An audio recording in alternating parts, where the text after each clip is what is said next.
Hi everyone, Jai Hind and welcome to the platform of Study IQIS. Now over here, you must have heard about that there is in the news that there is Indus Water Treaty that is being discussed.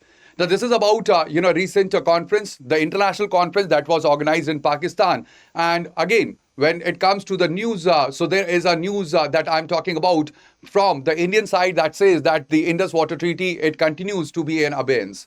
Now we are talking about the Indus Water Treaty, but at the same time, when it comes to the news analysis, that actually provides the gist, or it provides only what is happening right now.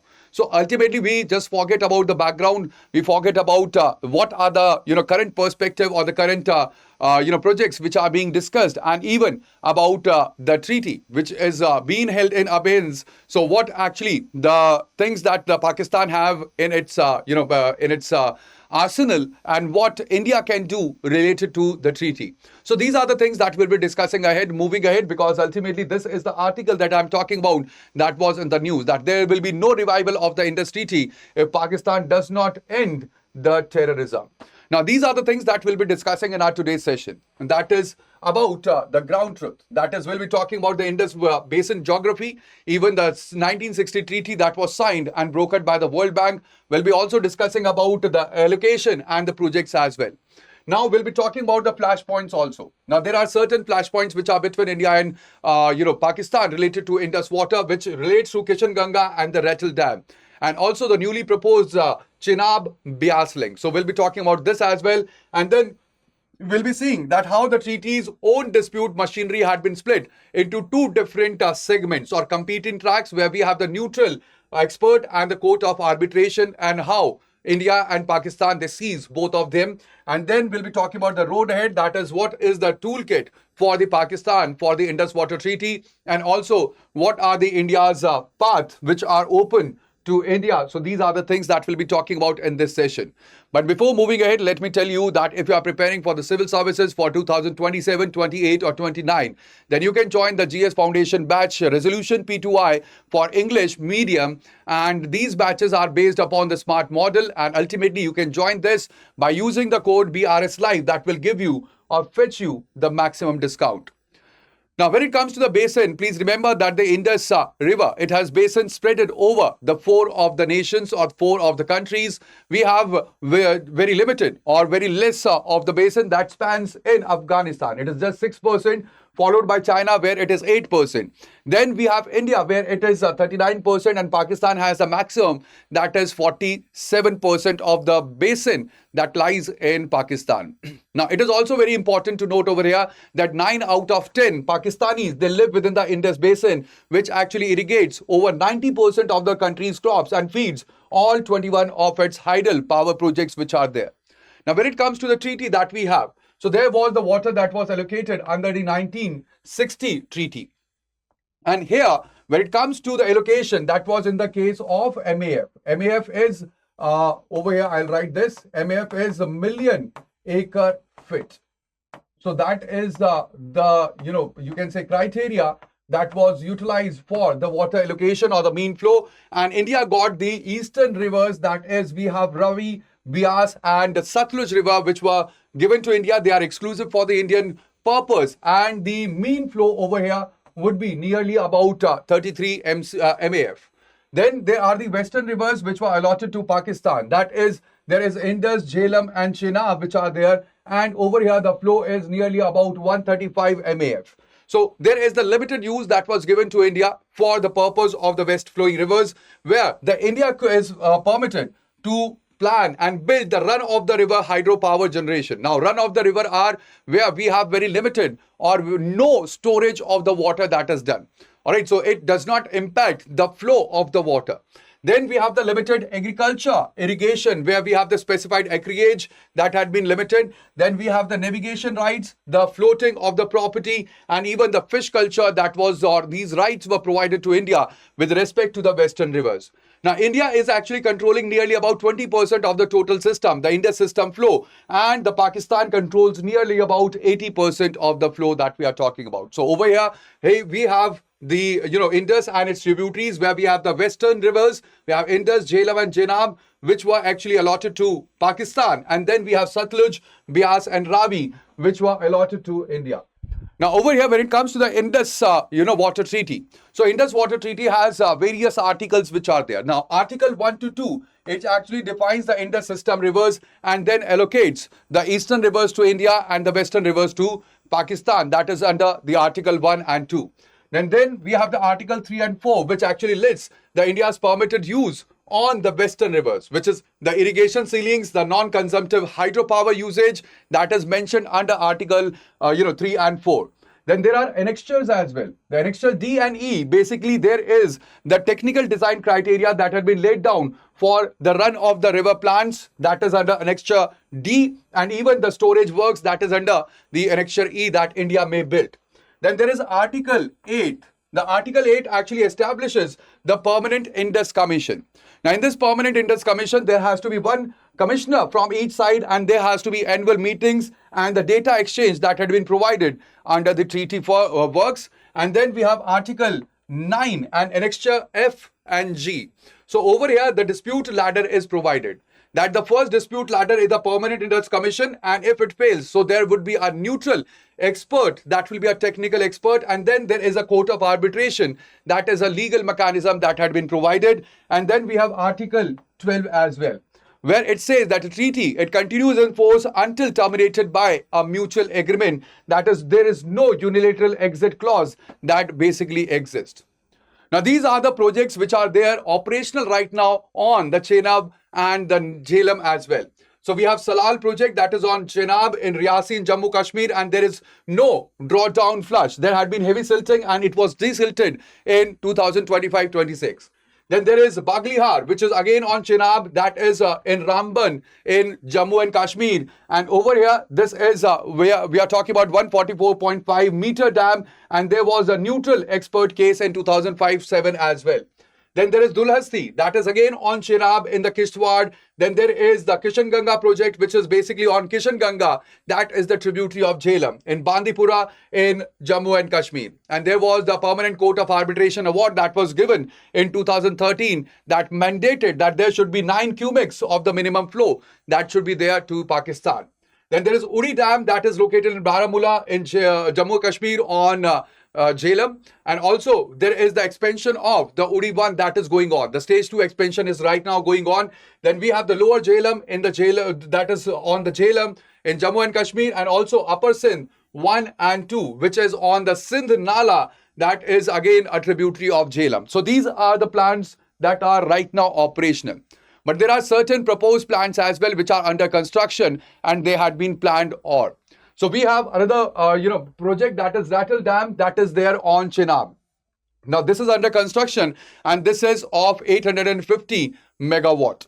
Then we have Pakal that is on Maru Sudar. That is again a tributary of Chenab that is also under construction. We have Kiru Dam or Kiru project on Chenab that is also under construction, and Kwar again on Chenab. Now these are under construction. Now when it comes to Sawal Kote, this is also on Chenab, which is basically cleared, and there is pre-construction that have begun from October 2025. Then we have Kirthai that is on Chenab. And ultimately over here we have the forest clearance that has been given, it is on the stage of the forest clearance. And then there is Kishan Ganga second stage, for which the planning had initiated in January 2026. So when it comes to the complete, hydroelectric potential of the region, so it is estimated, so there is 7,768 megawatt that is across 15 power projects at the various education states that is there. At the same time, the estimated hydro potential power in Jammu Kashmir itself is 18,000 megawatt, and the harnessed, potential that we have already harnessed is just 3,540 of the megawatt that we are talking about. Now, we have the other projects which are there in the Pakistan as well. Like, for example, in Pakistan, the Tarbela Dam is on Indus. And over here, you can see that this has been operational since 1976. And it is the world's largest earth-filled dam that is there. The live storage is right now down to nearly about 40% because of the sedimentation and siltation. Now, there is Mangala Dam that is there in Jhelum, on Jhelum. And this is operational. And this is the 9th largest dam globally. Then we have the Neelam Jhelum hydropower projects, which is on Neelam. And ultimately, this is also operational since 2018. And it mirrors India's Kishan Ganga project that is there. Then there is Daimar Bhasha Dam, there is Dasu Dam, Mohammad Dam, that is on Swat, that is the Indus tributary. Then Gulpur, which is on Punch River, that is Jhelum's tributary, and Kalabag Dam, which is again on Indus in Punjab. So these are the major projects or the major hydro projects that Pakistan has on the Indus River system. Now there is the mirror project, that is Kishan Ganga, that mirrors or the Pakistan has mirrored it with a Neelam Jhelum hydropower project. Now when it comes to Kishan Ganga, over here it diverts the water from Kishan Ganga, that is tributary of Jhelum, through the 23.2 kilometer tunnel into the Jhelum basin for the power generation, before the river crosses into Pakistan administered Kashmir as the Neelam. Now, over it is very important that there is intertributary diversion that harms its own downstream Neelam Jhelum hydropower project and the Kashmiri agriculture. That was the objection that was raised by Pakistan. And there is the 2013 Permanent Court of Arbitration ruling in which it was said that India can divert the water, but then India has to maintain mandatory 9 cumecs of the minimum flow released downstream. That was the ruling that was given by Permanent Court of Arbitration. Now over here we have Neelam Jhelum hydro project that is there in Pakistan as well. Now this is 969 to 1040 megawatt and this is located in Muzaffarabad. Now this is the mirror scheme where it actually diverts the same river called Neelam on the side of the Pakistan. So it diverts the water roughly nearly about 42 kilometers south of the Muzaffarabad into the Jhelum for the power generation. Now over here, the experts, they have estimated that the Kishan Ganga project, it actually reduces the Neelam Jhelum's output by only nearly about 10%, not more than 10. And that is since 70% of the river flow, it originates actually downstream of India's project inside the Pakistan occupied Kashmir that is there. And they were completed in the same year in 2018 itself. Now, there is another dam that is the bone of contention between both of the nation. And this, you can say that this is the flagship dispute. I will tell you why this is a flagship dispute. This is a 850 megawatt Rattle Dam that I'm talking about. And this is on Chenab River in Kishtwar in Jammu Kashmir, which is right now under construction. And this is a gravity dam that we are talking about of 133 meters, where there will be 4 of the 205 megawatt turbines and 1 of the 30 megawatt turbines that will be located. Now, this is a joint venture between the National Hydropower Generation or Corporation and we have the JKS PDC, which is through the Rattle Hydro Electric Power Corporation Limited, entered into the agreement. And this is a joint venture between the union, we have the state-owned public sector enterprises and also we have the state-owned public sector enterprises. Now, over here, the Pakistan has objected that the pondage and the spillway design, allegedly, it will exceed what is technically necessary for the power generation. And then Pakistan actually moved with the Permanent Court of Arbitration. And ultimately, this is a flagship case because over here, this is about the neutral expert where this case was referred to and the Permanent Court of Arbitration as well, where there was the neutral expert award. And here, the neutral expert have largely upheld the technical design of India position on the Annexure D criteria that is there for the Kishan Ganga and for Rattle as well. But when it comes to the Court of Arbitration, so there was separately ruled that on the maximum pondage, and it favored Pakistan's reading that the treaty places substantive limits on India's water controlled ability as well. And that is why this is a flagship dispute between both the nations that we are talking about. But the another major dispute is about Chenab and Beas link. This is a new kind of fight that we are talking about because this is actually not about the design or it is not the design dispute. It is a basin transfer dispute that we are talking about. Because ultimately when it comes to Chenab and Beas, so there would be a 8.7 kilometer of the tunnel plus there would be 113 kilometers of the canal that will actually carry the water from Chandrabhag. Chandrabhag are the two major rivers, the rivers which actually meets together and that leads to the river, Chandrabhag river. And that Chandrabhag is later on called as Chenab when it enters in Jammu Kashmir.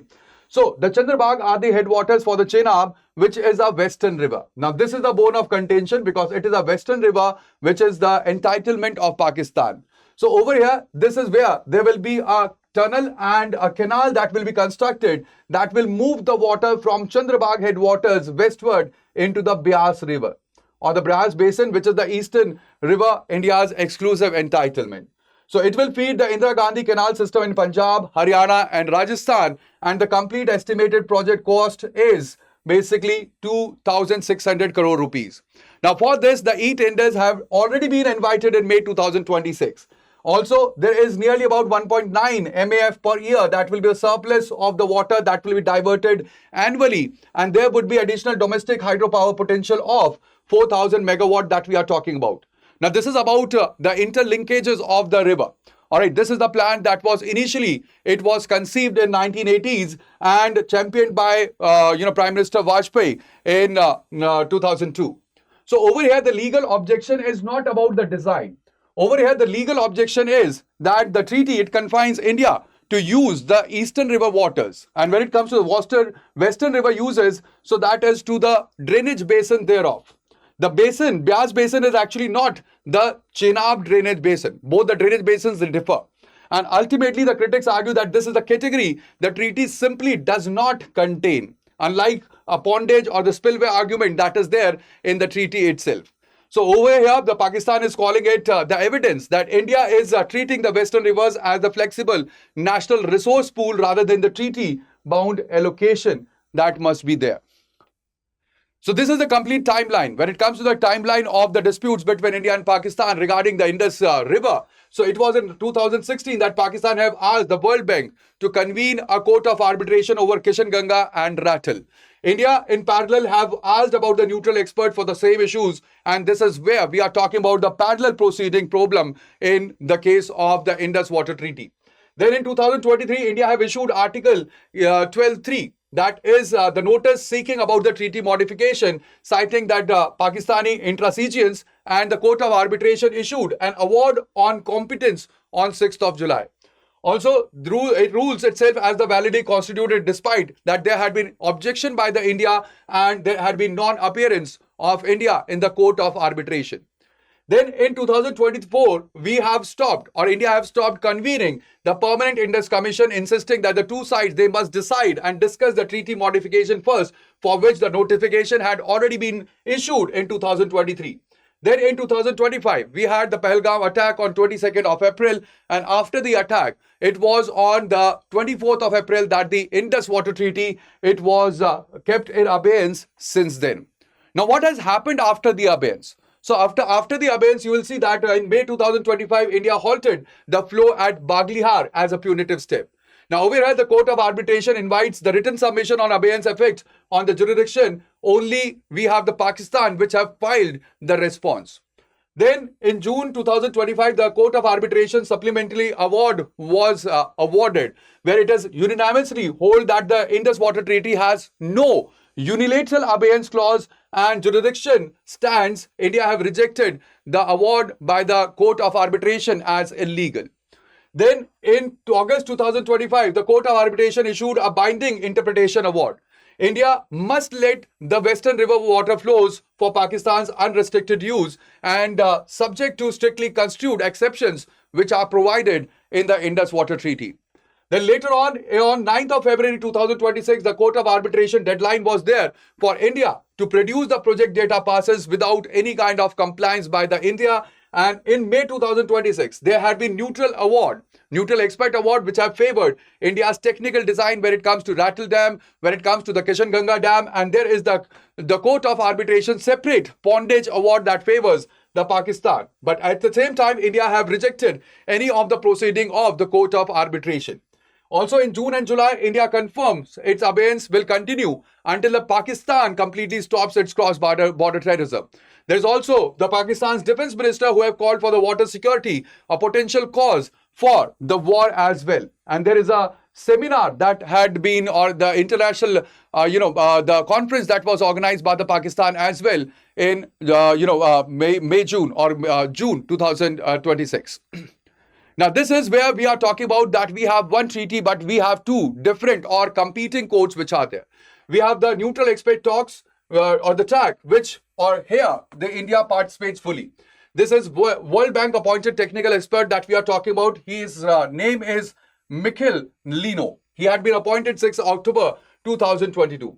Now, this handles the design and the technical differences on the specific plans which are provided under the Annexure D, E, and F. And in May 2026, it has awarded and ultimately held or upheld India's Kishanganga and the Rattle design position. India treats this as legitimate. That, okay, we have the neutral expert who can, argue, and he can talk about the technical expertise as well. But at the same time, there is court of arbitration, where India boycotts this as illegal, where it is the Hague-based tribunal that Pakistan have approached unilaterally in 2016. Now, it rules on the broader aspects and the legal interpretation of the treaty itself. And there is the 2023 Award of Competence, there's 2025 Supplemental Award, and even in 2026, Pondage Award. Now, all these awards, they have gone in the favor of Pakistan, but India does not consider this as the right mechanism, or it rejects the constitution of the forum itself. Now, what Pakistan can do about Indus Water Treaty, or what are its legal toolkit, let's discuss. The first one is there is no exit clause. Under the Article 12 that is there, the treaty, it continues in force until terminated by the mutual agreement. So Pakistan's core argument is simple textualism, that there is no unilateral clause that is mentioned in the Indus Water Treaty.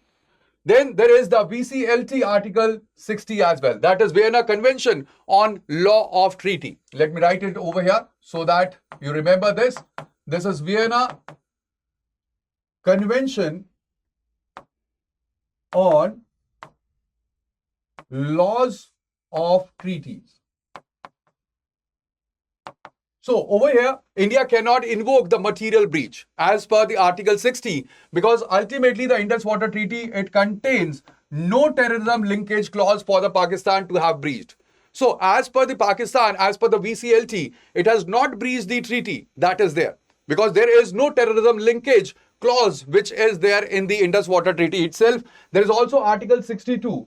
That is, if India argues that there is fundamentally changed circumstances between India and Pakistan. So Pakistan contests the threshold that the treaty already anticipated the future disputes through its own annexures which are there. Then there is also the jurisdiction that survives non-appearance, because when it comes to court of arbitration, India have not appeared in any of the arbitration proceedings or even in front of the court, because India actually maintains the stance that this is the illegal constituted forum that is there. So ultimately over here again, there is the validity triggered under the Annexure G, and jurisdiction, it cannot be defeated by the parties boycott. That is again the thing that the Pakistan has in its legal toolkit. Then there is the adverse inference doctrine as well. Now, India has missed its 9th of February 2026 data deadline that lets the tribunal potentially presume withheld evidence, and it is again not favorable for India. And there is multilateral forum building that is done by the Pakistan, or what Pakistan is doing right now, where we have UNSC ARIA formula briefing in January 2026. There is World Bank engagement and even international seminars, which are building a paper trail for the Pakistani good faith as compared to India's unilateralism. Now, this is where it is about the enforcement gap, because Pakistan, it can win the rulings. Pakistan can have a better place when it comes to the international forum regarding this. But again, it cannot compel India to open a gate. Because when it comes to Pakistan, so what Pakistan has right now, Pakistan has repeated favorable court of arbitration rulings. It has strong textual treaty argument. It has UN and the World Bank visibility and the moral or the humanitarian framing as well, where there are nearly about 240 million of the lives that depends upon the Indus water. But what actually Pakistan lack? It lack any compliance forcing mechanism under the Indus Water Treaty or permanent court of arbitration. Also, it lacks the coercive leverage behind or beside the rhetoric. Also, it lacks a filed compensation. There is a filed compensation that was the claim that was laid down by Pakistan for the Chenab flow fluctuation complaints. There were 4 letters. However, India has not responded to any of those letters. Also, there is an alternative beside its own officials' talk of war. And itself, this is an admission of the legal tax limit that ultimately the Pakistan, it cannot force India to open up the gate and open up the water to it. Now, what are the options that are in front of India? The first one is calibrated abeyance and the fast-tracked infrastructure. Because ultimately, when it comes to the current strategy, it is about desilting the dams which are there. We have Salal, Baglihan and Dulhasti. We should accelerate the projects which are under operation. So they are under the construction that are there, like for example, Ratal, Pakaldul, and Sawal Kote, Kuar, and Kiru, and even build the Chenab Bias link. That is very important for India, because it is very important, because when the resumption will be done, so that will be irrevocable and verifiable, and ultimately the when it comes to the revocable, or when it comes to the resumption of the talks on the Indus Water Treaty, so then there will be the complete change of the situation in front of the Pakistan. There should be the formal renegotiation that is under Article 12.3. Over here, when it comes to India, we have already issued 2023 modification notices that remain alive. All right. At the same time, when it comes to India could raise the non-conceptive use ceiling towards 40% through the renegotiation. We can update the 1960s design and even the climate assumption and a security clause that the original treaty it lacks. The third of the option that we have is about selective engagement. That is what we are doing right now.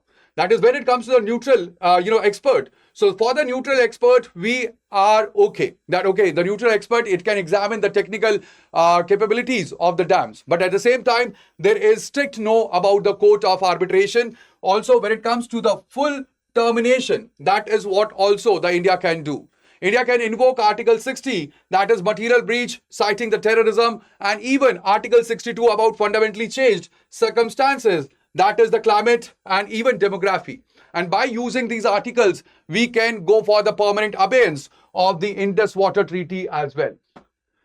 Now, there are the other options as well. Like, for example, we can build the facts on the grounds faster than the litigation, because ultimately the Court of Arbitration rulings, they carry no enforcement treat. And the construction pace itself will become the leverage when it comes to India and Pakistan coming to a table for renegotiation of the Indus Water Treaty. Also, there is the data diplomacy that could be used as the controlled release valve. We should release, this is very important, that India should selectively restore the flood forecasting data, which is a low-cost humanitarian gesture that manages the water as the weapon narrative. Because right now, Pakistan is using this as a picture that is painting in the world, that India is using the water as weapon. So ultimately, if we will be releasing or restoring the flood forecasting data, that will have a humanitarian impact in the complete world. And also there must be the domestic legal insulation, where we must formalize the abeyance politically, that is through the parliament resolution or the cabinet decision. So we must formalize this so that in the future, if there is the change of the government, change of the regime, so this abeyance, it remains in force. All right, now over here, it is very important that India's strongest hand is about the structural and it is not legal. There is upstream position, Pakistan's near total dependency is there, and an unenforceable tribunal system. Then the Pakistan's strongest hand is its legal and the reputational, where it has repeatedly had the favorable rulings from Court of Arbitration, there's treaty textualism and the UN forum building, but then it has no coercive counter lever that is there. So even its own officials, when it comes to Pakistan, their own officials talk of war is implicitly that there is the admission of the legal track limits, that actually there is no legal track that is available under the Indus Water Treaty that can cause India to open the gates for the Indus water. So I hope that now this is clear to everyone that what is the issue and also what are the problems and even what are the solutions that are there in front of Pakistan and India as well. But also, this is very important to note that this will be, or this is the right stance that India has taken, that there will be no, talks over the Indus Water Treaty, and the Indus Water Treaty will remain in abeyance till the time the Pakistan, it will not stop sponsoring the terrorism from its own soil. So that would be all this session. Thank you very much, guys, for joining me over here on the platform of Study IQ. But at the same time, if you are preparing for Civil Services 2027, 28 or 29, then you can join the batch, that is Resolution P2I batch, which is for the GS Foundation, where this is based upon the SMART model, where you get the structured classes, you get the revision, you get the assessment dashboard, and even mentorship and test. So over here, you can use the code that is BRS Live, so that ultimately you get the maximum discount that is there on the platform. So that would be all. Thank you very much, guys, for joining me over here on the platform of Study IQ. I will see you in the next video. So till then, please take care of yourself. And also do not forget to like the session, to share the session with your friends, and even subscribe to our channel if you have not subscribed it yet. So thank you, bye-bye and Jai Hind.